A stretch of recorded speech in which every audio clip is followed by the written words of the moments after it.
Last year, I got the Platinum Trophy for The Last of Us Part 1. There we go, the Platinum Trophy. This year, I want to go above and beyond and 100% the new Last of Us Part 2 remaster. But there's a reason why most gamers don't 100% this game. Because to do so, you need to unlock all 41 trophies, find all 286 collectibles, beat the game on the grounded mode, the hardest difficulty, as well as on the permadeath setting, meaning if we die, we have to restart. You also need to complete all the new challenges in the brand new No Return mode, a roguelike mode which takes this game's combat to the extreme and also has a grounded difficulty challenge, which as of this video only 0.4% of players have done. Will I be able to 100% The Last of Us Part 2? Well, this might be just the hardest 100% completion I've done to date. Day 1. To 100% the game, we need to complete 3 playthroughs. For our first playthrough, I'm going in spoiler free and not using any trophy guides, and I'm going to be taking my time, exploring with the goal of finding every collectible. I'm also going to be practicing for the eventual grounded difficulty permadeath playthrough. The game starts with it being 4 years since the end of The Last of Us Part 1, and Ellie is back and in a brand new town. We then complete chapters 1,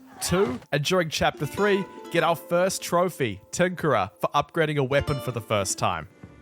Tinkerer, upgrade a weapon. Our first trophy. There are 12 weapons in The Last of Us, and to upgrade them all, we need to find 1,920 technical parts. This sounds like a lot, and it is, so we must explore everywhere in this game. We then complete chapters 4 and 5 where nothing traumatic happens. Continuing on, we find our 5th trading card of the 48 set, which gives us a trophy. There it is. Start a set. Find 5 trading cards. Awesome. Now we've made it to the open world city of Seattle. We are given a map and have a choice to go pretty much anywhere. There are so many collectibles to find here. And to get the trophy Sightseer, we need to explore absolutely everywhere in the city. But the scavenging doesn't stop there, as alongside getting over 1,900 technical parts, we also need to find over 1,900 supplements. Supplements are used to upgrade our abilities. Upgrades include better crafting, better stealth, and increased health. So I started exploring the northern region, working my way through the nearby ruined streets and the courthouse. Once we escaped, I found a workbench at an old military checkpoint. This is the second of 25 workbenches we need to get for the trophy Prepared for the Worst. The first one we found when we got our first trophy, and surprisingly, I already had enough technical parts to fully upgrade our pistol. There we are. Mechanist. Fully upgraded weapon. Cool. Next, I found a music shop, which holds more artifacts. Then found a ruined building with a trading card featuring a very familiar face. Oh, I see. It's Druckmann, right? That's him. And then found a ruined bank. This was the last area I needed to find in Seattle. Down here, we needed to fight through multiple clickers and runners. But in the end, we find the bank's vault, where I found a secret item. So great and small. Find the engraved ring. We then complete chapters 9, 10, 11, 12, 13, 14, and now we're on chapter 15. It's a flashback with Ellie and Joel. Here at this point in the museum, Joel gives us a hat. My friend told me to place the hat on the dinosaurs and see what happens. By putting the hat on every dinosaur and then Joel, you get a secret trophy. Oh hey, there we go. It looks good on you. Day 2. Today our goal is to finish our first playthrough. So we keep playing and finding lots and lots and lots of collectibles. And get that trophy for finding every workbench. Hey, there we go. That was the last one. Now we're playing as the new character Abby. And she, like Ellie, has her own set of collectibles, including 32 coins to find. The first coin is here and is impossible to miss. After saving a zebra, we learn that Abby's father was the surgeon from the last game who We then find more coins, one for Alaska and one for Maine. Then we're at a shooting range competing against our friend Manny, and I lost. Don't be a sore loser. Oh, great. Yeah, I didn't know what I was doing. After finding more coins, artifacts, and training manuals, we reach this part of the story. We find this seemingly random series of shops, but inside one of them is a very secret item. To get it, we need to sneak past 2 clickers and jump across this ledge. Then, instead of jumping down, we turn and pick up an egg, which will look familiar to some Jak and Daxter fans. Cool. Relic of the Sages. Find the strange artifact. 1 hour later, we're captured. Whoa! And taken to another flashback. This time, we're with Owen and are tasked with an archery challenge. To win, we have to hit every target he's put up. Is that all of them? Put my name up. Earn the high score in the archery game. Back to reality, it looks like this is the end of Abby, but suddenly she is saved by 2 new characters, Lev and Yara. Together, we escape, and along the way, I find my final training manual. Journeyman. Cool. Okay, that was the last one. And also accumulate enough supplements to have now unlocked 25 upgrades across both Abby and Allie. I then find Owen in this boat. Oh! Alright, and we're out, guys. That's it for today. Back on track, we find the final safe. The final safe is open. Safe cracker. Unlock every safe, just like in the first game. And get a flamethrower, which is very cool. And get many, many more coins and artifacts. Now we're in the hospital. Our goal is to find medical supplies for Yara. We find some inside of this ambulance when suddenly... Oh my god! What is that? Run! So this is the Rat King. For the first phase, we need to damage it enough so part of its body splits off. After it splits, we need to continue focusing our fire on the main body still. Never let it get remotely close to you, because if it does, it will one-shot you. Finally, with the main body defeated, Got it!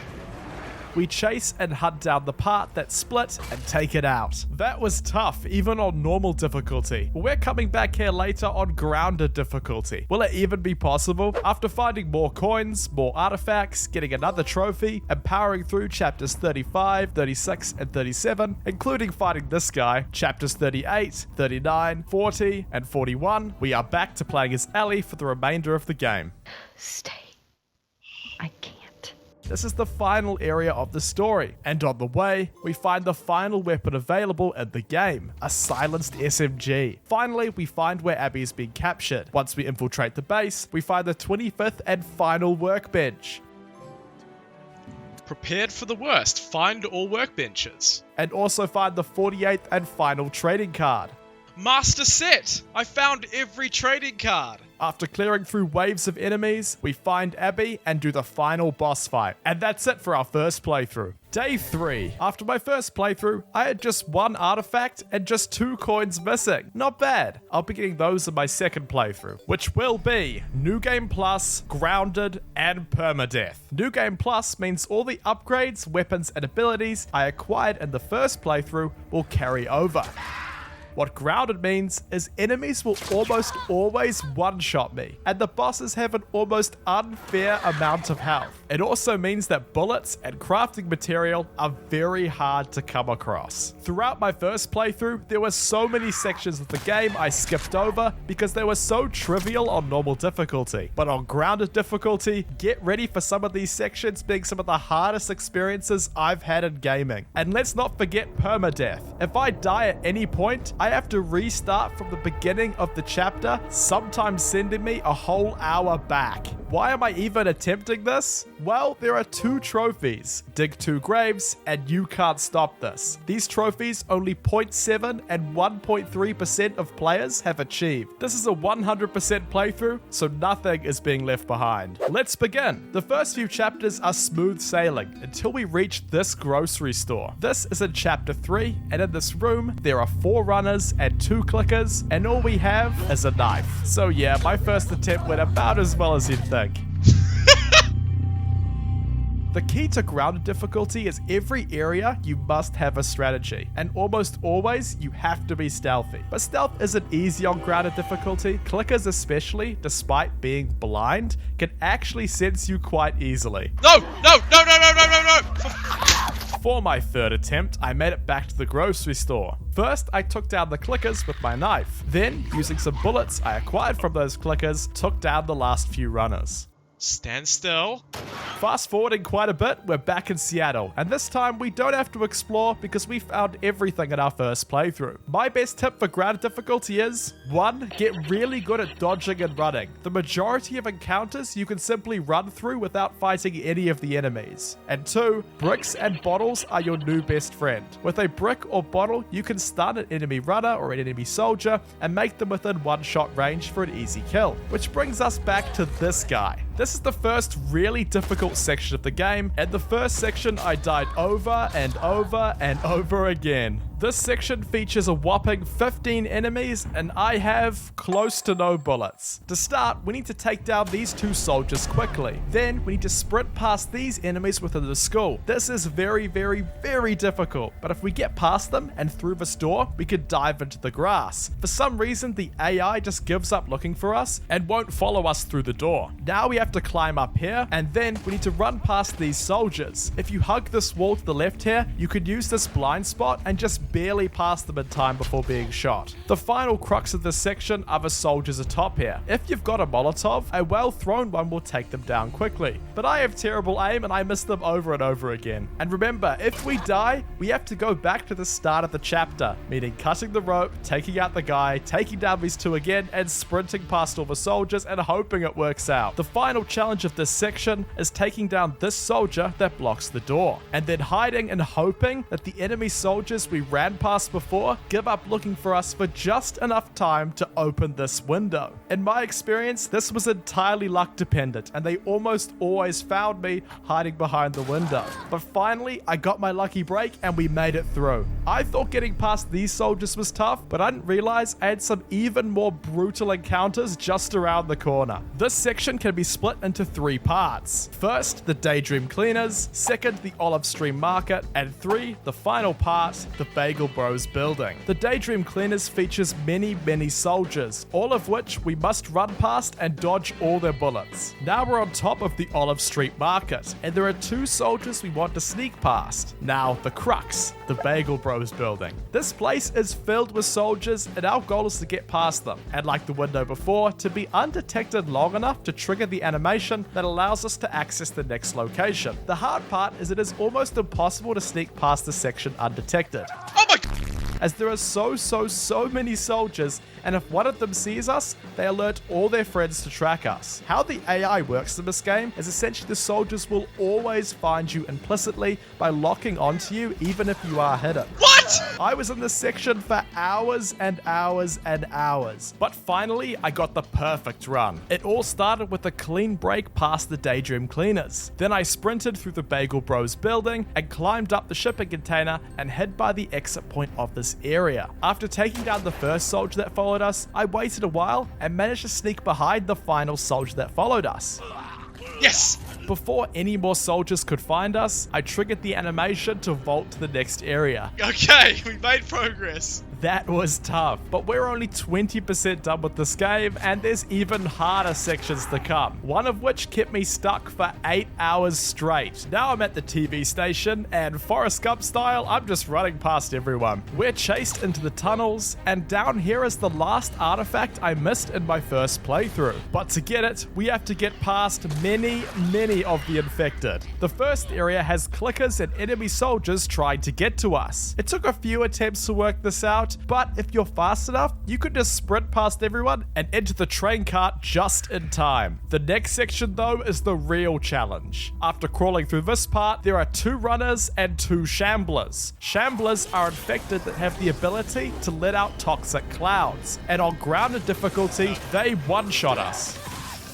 The strategy I worked out was to immediately sprint past the first shambler and take down the first runner. Then I kept cycling around and round the rooms until I defeated one of the 2 shamblers with some well-placed headshots. With only 1 shambler left in the room, I went to the furthest corner from the door I had to open and waited for the last shambler to come after me. Just before the shambler could get to us, I sprinted away to the chain and opened the door. How the game works is if we have opened the door enough, a cutscene will begin, and during cutscenes, we cannot be damaged, so we can completely dodge the last shambler. Yes! We made it. Okay, good. Nice. Now we have just one more section before getting the final artifact. Inside this area are 2 shamblers and 3 runners, but if we're stealthy enough, we can rush through the exit in the back and escape unscathed. I did this first try.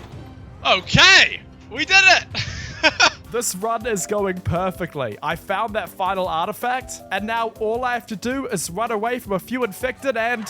What the f***? That was Dina, not even me. So yeah, Dina, our companion, was just caught by the infected. And if they die, we die. I had no idea this could happen, and because I'm on permadeath, I'm now back to the beginning of the tunnels. I can't believe this. I can't believe that just happened. Oh, no way. I have to do that all over again. It took me hours to get back to that point, but after many attempts, I finally made it. This time, however, I had a bottle, and as soon as we started running, I could stun the infected that would grab Dina. Run! This time, we made it out of the tunnel. We did it! Day 4. After some easy chapters where I could just run past everyone, I had my first boss fight against a bloater, and I defeated it first try. Yes! We then arrived in the heart of Seattle City and had to navigate the city's skyscrapers and apartment buildings until we got to the Central Park. In the normal difficulty playthrough, this section was trivial, but this time around, this is in my opinion the hardest part of the grounded playthrough, and I was stuck here for 8 hours. To get to the end of this chapter, we have to get past 4 groups of Seraphites, the last of which is a brute who can one-shot us. No matter what you do after getting up over this ledge, we are shot with an arrow. After getting shot, we have to hide. And I was caught here over and over again for a few hours. The AI is brutal. It seemed like it didn't matter where I tried to hide. No way they found me! After some trial and error, I worked out it's best to be shot by the arrow here in the middle. Then I would crouch to the furthest left and throw a brick to distract the Seraphites. This gives us just a large enough window to vault over, sprint down the street, and make it through the door in the back. After squeezing through this car, we are confronted with the second group of Seraphites. The best strategy was to rush down the right side and sprint up to the parking garage, where the third group is. This group is the most inconsistent and unfair group in the game. They seem to spawn in different spots every time, and sometimes they run in your face, and other times they're somehow behind you, and other times they're so far away to where you could just sprint right past them. So for the remainder of day 4, I played this section over and over again, refining my strategy, getting closer and closer each time until finally I got the perfect run. After getting shot, I crouched to the side and perfectly timed our brick throw, meaning we reached the door unscathed. After scavenging all of the resources, I moved quickly to the parking garage, and I took down the 2 Seraphites standing in our way. At this point, I was all out of bullets and all out of options, so I charged at the final Seraphite. With the final Seraphite gone, all I had to do was clear a small jump and... Day 5. To start this day, I replayed the same section for 3 hours straight, until finally I got the perfect run and made the jump.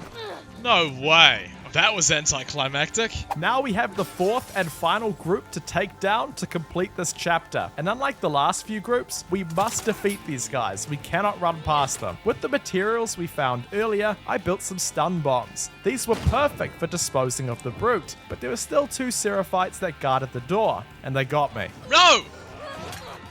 2 more hours of attempts later, I'm back at the brute again. This time, it clicked. I had the perfect run to the door, up and through the parking garage, cleared the jump, and still had a few bullets I could use to take out the brute, meaning I could use those stun bombs on the 2 remaining archers. Finally, I did it, and it was surprisingly anticlimactic. Holy moly. Oh my gosh. With all of the skills I'd gained playing the same chapter over and over again, the next few chapters were surprisingly easy, until this part. This is what we call the arcade bloater. What makes this fight so difficult, and in my opinion, the toughest, is that while fighting the bloaters, there are clickers and runners that continually drop in. Bloaters alone do massive damage and have loads of health, and we are in a very small area without anywhere to run or hide. For attempt 1, I got caught by a runner. Oh, Attempt 2, I blew myself up with my own trap mine. No! Okay, I don't know why I tried that. Attempt 3, a runner got me. Attempt 4, and again. Attempt 5, the bloater got me with its projectile. Attempt 6, another runner got me. No! And on attempt lucky 7, I played super aggressively, getting right in its face with my shotgun, trap mines, and revolver. Playing so aggressively meant I took it down just in time for the infected to stop spawning, Got him! Got him! Got him! Got him! giving me enough time to escape. With that, we finished the chapter and switched to Abby, who, in comparison to Ellie's chapters, were much easier. Remember though, we still have 2 coins to find. The first coin I missed was just before the shooting range, and, funnily enough, I missed the trophy for winning the shooting range. So I got that done this time around. There we go, sharpshooter. That was very easy. Day 6. Abby's section really wasn't that tough on the grounded difficulty, because you could pretty much just run past every enemy. This did require some skill, I guess. No, no, no. Like when I clutched up here on this boat and escaped past dozens of the infected with just milliseconds to spare. I also clutched up again running past all the infected that infested this tower. And with that, we're back at the hospital, and you know what that means. Here we go again. Run! The Rat King on grounded difficulty is brutal. If it gets anywhere near you, you are instantly dead. Oh, you're kidding me! I just sprinted after me. I used everything I had here. My flamethrower, crossbow, assault rifle, pistols, pipe bombs, and finally, after 8 attempts, I defeated it. Yes! With the Rat King defeated, the part that splits runs away. Remember, we're on permadeath. If I die here, I get sent so far back, so I wasn't taking any chances against this little guy. Got him. There we go. Now we're on Seraphite Island, where our last coin is. It's easy to see how I missed it. How many soldiers? Nice! Find all coins. We are now back at the theater. I skipped over this last time, but this time it's too intense to skip. In this section, it's Abby versus Ellie. We are playing as Abby, and we have to sneak up on Ellie. If Ellie detects us, or if we attack her from anywhere but behind, we are instantly killed. This was so tough, and one mistake meant I was done. And since we're on permadeath, every death meant I had to replay walking up to the theater, climbing this ladder over and over again. So the fight has 3 phases. The first phase is on the first floor. Sneaking up on Ellie and landing some hits will result in Abby Hulk smashing both her and Ellie through the floor. Down here is the second and third phase. For the second phase, Ellie now has a shotgun and also moves a lot quicker and aggressively toward us. The trick to winning this fight is using a bottle or a brick to stun her. Honestly, bottles and bricks are the greatest thing in grounded mode. For the final phase, Ellie goes all out. No! She drops trap mines, uses her bow, and tries to hunt us down. But again, we have to be patient and wait for the right moment to do the stun bottle combo. I'm sorry, this is it. And we can skip it. It's time for the final chapter of the story. Back as Ellie, we need to infiltrate the Rattler base again, but this time with stealth. Well, almost. To start, we can sprint past the enemies and arrive at a train cart, which once we enter, means the enemies behind us can't follow. And then we crawl under a gate and sprint to another door, which once we slide through, the enemies behind us also can't follow. And now we're in the courtyard. This section took a lot of attempts. Our goal is to reach a door in the back, and the only way we can open it is if there aren't any enemies around us. The problem is, it is always patrolled, unless we create a diversion. My strategy was to go ballistic outside and on the balcony, making all the rattlers come out looking for us. While they were looking for me, I juked them and rushed the door. Yes! Now we're on the final boss fight against Abby again. I was expecting this to be really tough, but surprisingly, no. By this point, we're really good at dodging, and we've fought her before, so we know what combo she does. Take your time, wait for a counter, and this fight is easy. With my quadruple combo? There we go. After we watch the final cutscene and the credits, we get both trophies. Dig 2 graves for completing the story on Grounded, and You Can't Stop This for completing the story on Permadeath. Oh, yes! Okay. Completed the story on Permadeath. Difficulty Grounded Plus. Completion time 25 hours. Time lost to death 16 hours. Killed 253 times. Alright. Woo!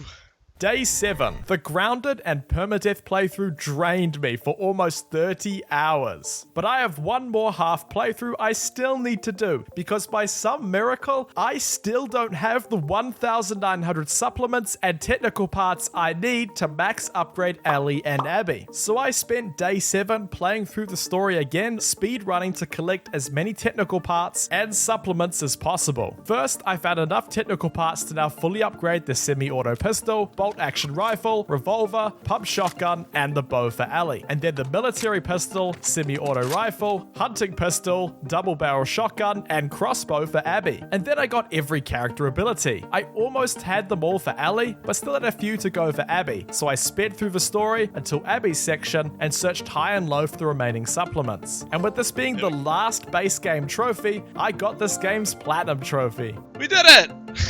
But we're not done. Day 8. Brand new to The Last of Us Part 2 Remastered is the No Return mode, which will put all the skills we've gained up until this point to the test. How No Return works is there are 5 rounds before a final boss fight. The No Return DLC has 13 trophies and can be split into 3 categories: gameplay, challenges, and the Grounded difficulty daily encounter, which we'll talk about later. The gameplay trophies will simply happen over time. The challenges, however, will require our focus. In No Return, you can play as almost every major character in the game, and each of them have their own pros and cons. For example, Ellie is good at stealth, Abby is good at melee, and Tommy has the best sniper rifle in the game, but can't dodge. The characters are split into 2 teams, Team Ellie and Team Abby. To unlock every character, it does take a while, and on the way to getting them all, I got 3 trophies. The first was Mixed Bag, for getting kills with 5 different weapons in a round of assault. The second was True Strength, for getting an S rank on an encounter. And the third was Risk Taker, for completing 5 gambits in a single playthrough. In each of the 5 encounters, there is a gambit. A gambit is a bonus challenge which is usually quite simple, like getting a headshot or getting a melee kill, or completing an encounter without taking any damage. It's worth doing these gambits because you get rewards to upgrade your character between rounds, which is essential on the harder difficulties.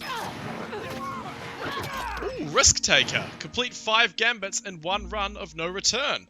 Cool. Every time we complete a run, we unlock a new boss fight. There is the Arcade Bloater, the Theater Stalker, the Rattler Captain, the Garage Bloater, the Seraphite Elites, and our old friend the Rat King. One of these boss fights we will have to defeat on the Grounded difficulty. Which one will it be? Now that we have every character unlocked, our new task is to complete every character's challenges. While doing this, we can focus on playing through to defeat every boss fight, and simultaneously win a round with each character for the trophy roll call. Each character's challenge revolves around their expertise. For example, Ellie's challenges revolve around stealth and molotovs, Dina's revolve around explosives and crafting, Jesse's are regarding training and explosives, Tommy's are having perfect accuracy, Joel is using shivs, bricks, and taking down the infected, and then Abby's challenges are all around melee, Lev's are around archery, Yara is around taking down Seraphites who betrayed her in the main story, Mel is all about healing, and Manny is shotguns and weapon upgrades. Doing all of these challenges meant we had to complete a playthrough as every character a few times, which was perfect for getting the trophies relating to defeating every boss, completing the different modes, winning without taking much damage, having perfect stealth, completing every modded challenge.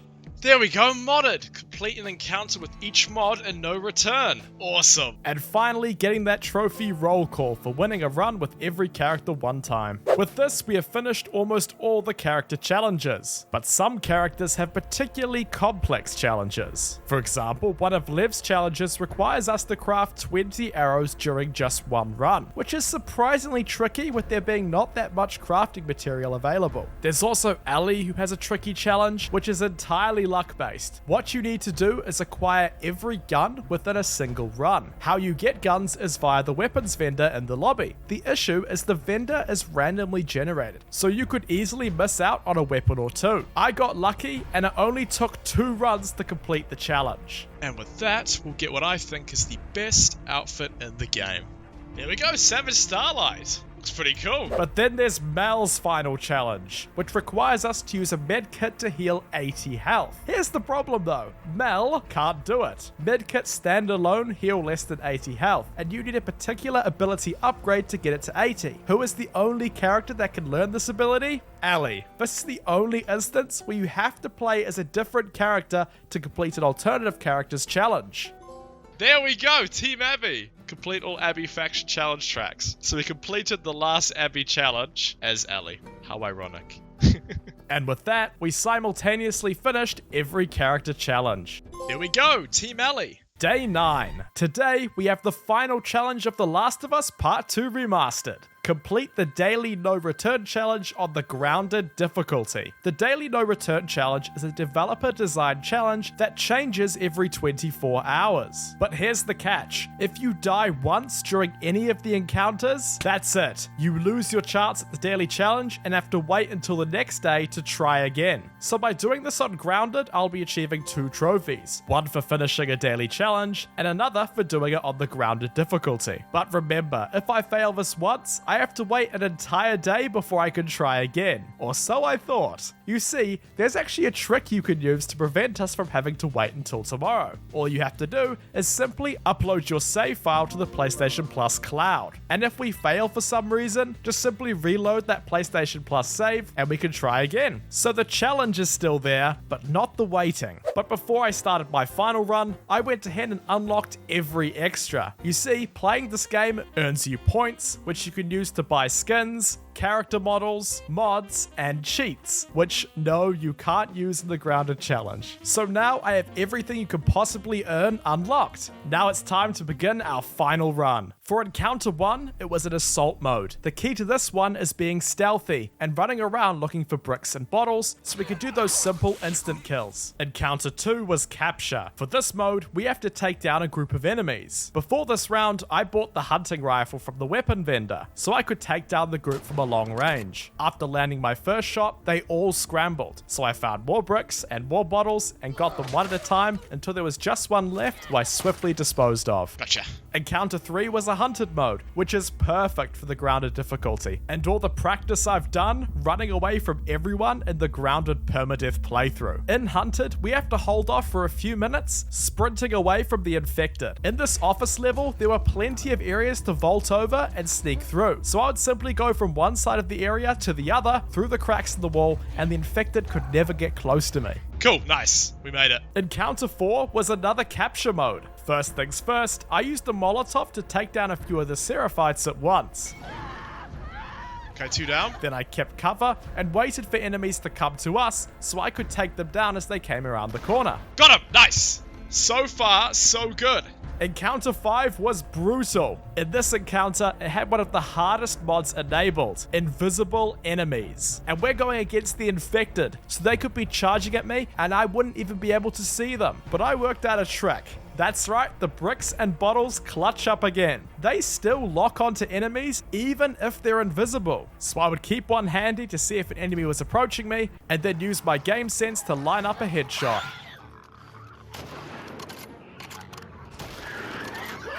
We did it! Yes! Now it's time for my final boss fight, and it's the Rattler Captain. The Rattler Captain has the best armor, a shotgun, and a bunch of soldiers alongside them. And remember, we're on Grounded. We die in 2 shots. First, I threw a Molotov to take down some enemies instantly. Then, a few well-placed shots, and it was looking really, really good until suddenly... But thanks to this PS Plus trick, I could retry. And I did it again. No! And again. No! This was so tough. I had to use every strategy I'd accumulated up until this point. And here's how I did it. First, I used the Molotovs to take down 2 enemies. Then I crawled back behind the stack of wood, placing down some trap mines. Now, the AI isn't very intelligent when it comes to trap mines, and they just walk into them. However, the mines do bring everyone's attention, so I use my other 2 Molotovs to create a diversion and take down a few more. With no explosives left, I hid behind a nearby building and use this as my chance to ambush the final enemy. Now all that's left is the boss fight. Finally, I circled around far away from it. Then I used all my bullets and took her down from a safe distance. Yes! We did it!